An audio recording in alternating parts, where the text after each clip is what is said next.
Legenda si pahit lidah.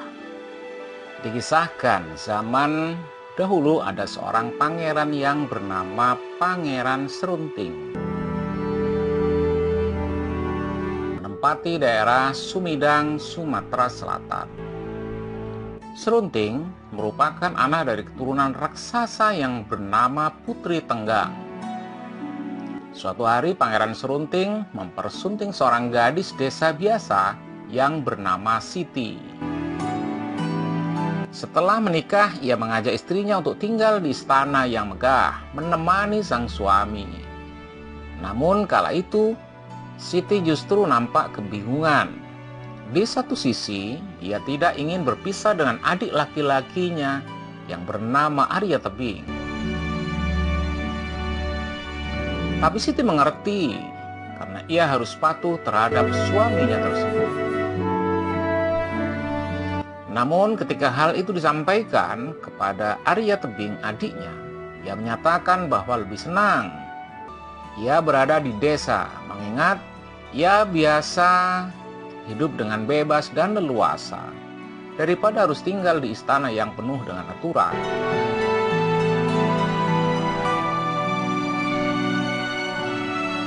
Pada saat Siti dan Pangeran menikah, kebun yang menjadi bagian Siti secara tidak langsung juga sudah menjadi milik Pangeran Serunting.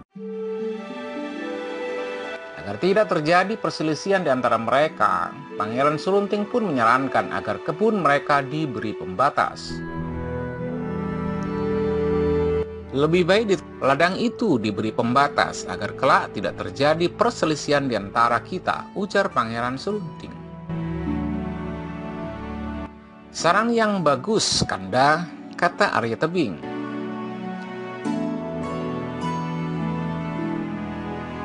Keesokan harinya, Arya Tebing bersama Serunting berangkat menuju kebun dengan membawa sebatang kayu pembatas.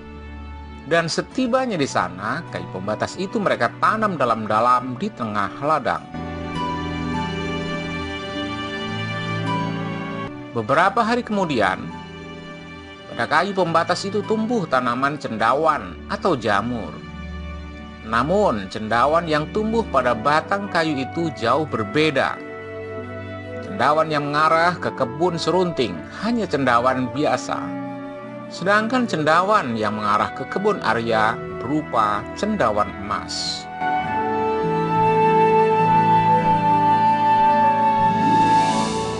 Arya Tebing pun menjual cendawan emas tersebut dan ia menjadi kaya raya. Dan rupanya Serunting iri melihat nasib baik yang dialami oleh adik iparnya. Suatu hari Serunting mendatangi Arya Tebing yang sedang memetik jamur emas di ladangnya. Ia sudah tidak kuat menahan perasaan iri yang menyelimuti hatinya. "Hai Arya Tebing, apa yang kamu lakukan terhadap tanaman cendawanku? Apa yang Kanda Serunting maksud?" "Aku tidak melakukan apa-apa terhadap cendawan Kanda," jawab Arya Tebing.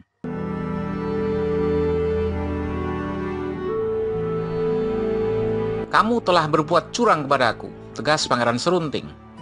"Engkau telah membalik kayu pembatas itu sehingga cendawan emas itu berada di kebunmu.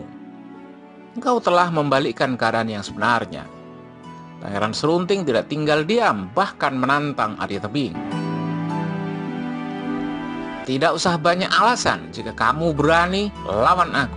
Aku menantangmu," tegas Pangeran Serunting.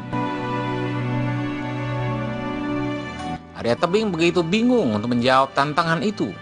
Ia menyadari bahwa dirinya tidak akan mungkin mampu menghadapi kakak iparnya yang sakti mandraguna itu. Tapi jika ia menolak tantangan itu, Serunting pasti akan membunuhnya. "Baiklah Kanda, aku akan terima tantangan Kanda. Tapi berilah aku waktu 2 hari untuk berpikir," pinta Arya Tebing. "Baik, kalau itu maumu. Jika perlu, latihlah kemampuanmu sebelum waktu itu tiba," seru Pangeran Serunting dengan nada melecehkan. Sejak itu Arya Tebing sulit memejamkan matanya. Ia bingung mencari cara agar bisa mengalahkan Pangeran Serunting. Sehari sebelum pertarungan itu dimulai, ia akhirnya menemukan jalan keluarnya. Aha, aku tahu caranya. Sekarang, gumam Arya Tebing, Kak Siti pasti tahu kelemahan Pangeran Serunting. Akhirnya dengan sembunyi-sembunyi ia kemudian meminta kepada kakaknya agar mau memberitahu kelemahan Pangeran Serunting. Kak Siti, tolong kasih tahu aku mengenai kelemahan Pangeran Serunting, pucuk Arya Tebing. Kalau tidak, ia pasti akan membunuhku. Siti tidak menjawabnya, sang kakak sedang bingung. Ia tidak ingin adiknya mati, tapi ia pun tidak mampu mengkhianati suaminya. Maafkan aku adikku, aku tidak bisa mengkhianati suamiku, kata si Siti kepada adiknya. Tolonglah aku kakak, rengek Arya Tebing. Jikapun aku mengetahui kelemahan Pangeran Serunting, aku tidak akan membunuhnya.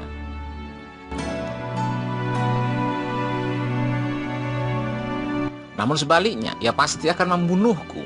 Apakah kakak rela melihat aku tewas di tangan suami kakak sendiri? Siti pun terdiam. Nah, kali ini ia tersentuh dengan perkataan adiknya. Kalau begitu baiklah, aku akan memberitahukannya. Kamu harus berjanji, Arya tidak akan membunuhnya. Baik Kak Siti, aku berjanji, aku tidak akan pernah membunuhnya, kata Arya Tebing.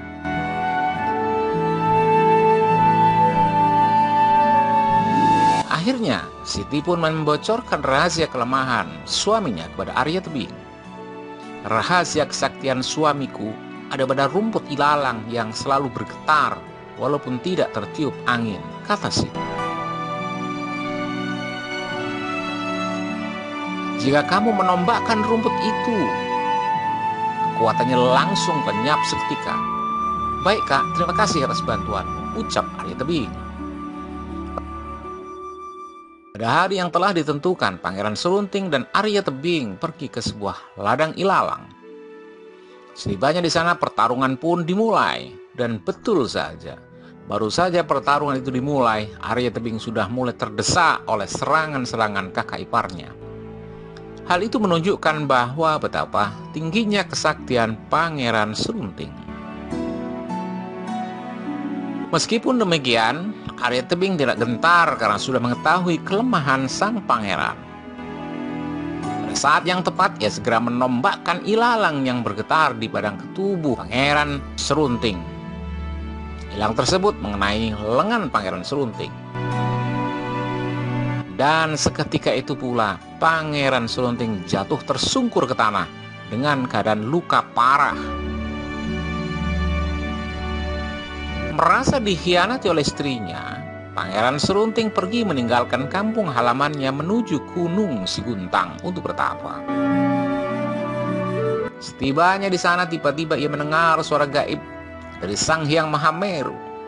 Hai anak muda, maukah engkau mendapatkan kekuatan gaib yang dahsyat?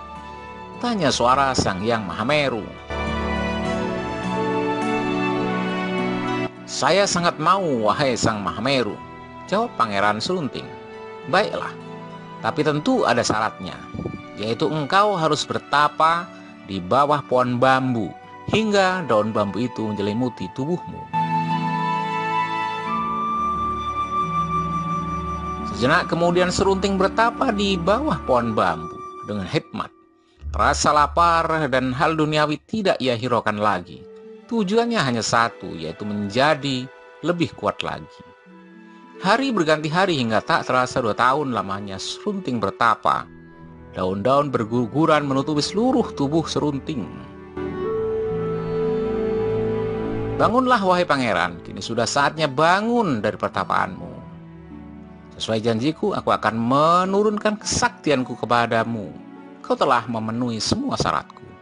Ampun Sang Hyang Mahameru, kesaktian seperti apakah yang akan kau berikan kepadaku? Mulai sekarang, setiap kata yang kau ucapkan akan menjadi sebuah kutukan. Mendengar perkataan Mahameru, pangeran langsung mencoba kesaktiannya. Dan benarlah, apa yang ia katakan menjadi kutukan yang nyata. Melihat hasil yang ia lakukan, ia pun mengucapkan terima kasih kepada Sang Hyang Mahameru. Sang Hyang Mahameru pun berpesan agar kekuatan dan kesaktiannya digunakan dengan bijaksana.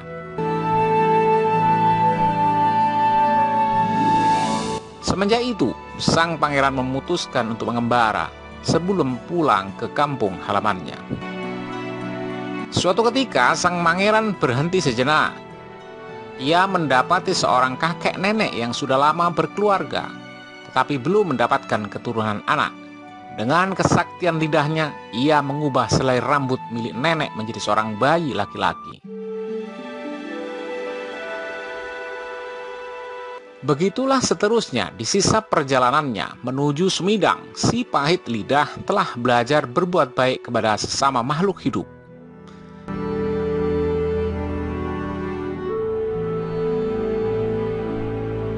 Setibanya di kampung halamannya, rasa dendamnya kepada Arya Tebing pun sudah hilang.